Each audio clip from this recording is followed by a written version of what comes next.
नमस्ते, हेमा फाउंडेशन में स्वागत है।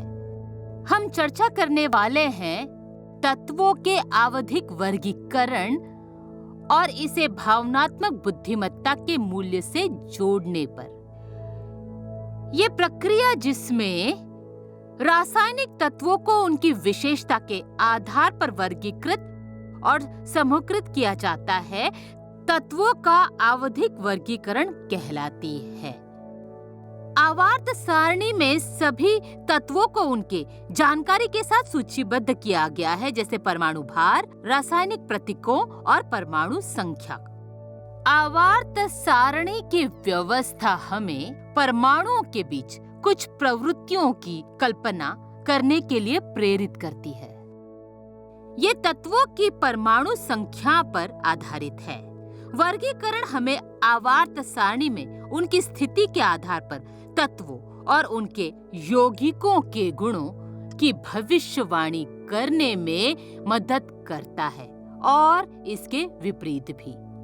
विभिन्न समूह के तत्वों और उनके यौगिकों के बीच संबंधित गुणों की तुलना करना, समझना और अध्ययन करना आसान हो जाता है।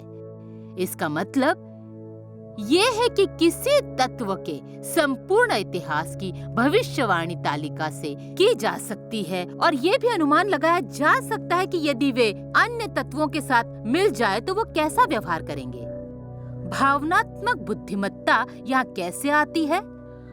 भावनात्मक बुद्धिमत्ता को सबसे अधिक बार परिभाषित किया जाता है भावनाओं को देखने, उपयोग करने, समझने, प्रबंधित करने और संभालने की क्षमता के रूप में।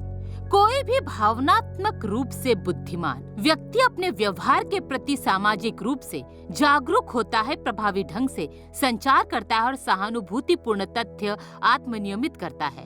तत्वों की आवर्त सारणी कुछ हद तक भावनात्मक रूप से स्थिर व्यवहार की तरह है, जो बहुत ही व्यवस्थित, स्वनियमित है और जो संचार करने की आवश्यकता है उसे प्रक्षेपित करती है।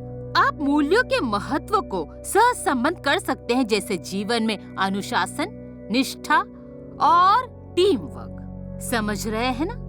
तत्वों के वर्गीकरण का महत्व समझते हुए और ये हमें तत्वों के व्यवहार का आसानी से अध्ययन करने में कैसे मदद करता है। आप सभी चीजों और विचारों को व्यवस्थित और वर्गीकृत करने के महत्व को देखते हैं। इसे आत्म अनुशासन कहा जाता है। एक और दिलचस्प अवलोकन ये है कि संभावित आवर्त सारणी में तत्वों की तरह हम में से प्रत्येक अद्वितीय है। अपने गुणों और क्षमताओं को समझना और हमेशा ईमानदारी बनाए रखना बहुत ही महत्वपूर्ण है। हालांकि यौगिक बनाने के लिए दूसरों के साथ जुड़ाव के क्षेत्र में अभी भी बहुत कुछ किया जाना बाकी है। तत्वों की आवर्त सारणी में हमें प्रोत्साहित करती है नेटवर्क बनाने में, सहयोग करने में, एक समुदाय बनाने में, गठबंधन बनाने में, जिसे कुल मिलाकर टीम वर्क कहा जा सकता है। अब आप निम्नलिखित प्रश्नों के उत्तर दे सकते हैं।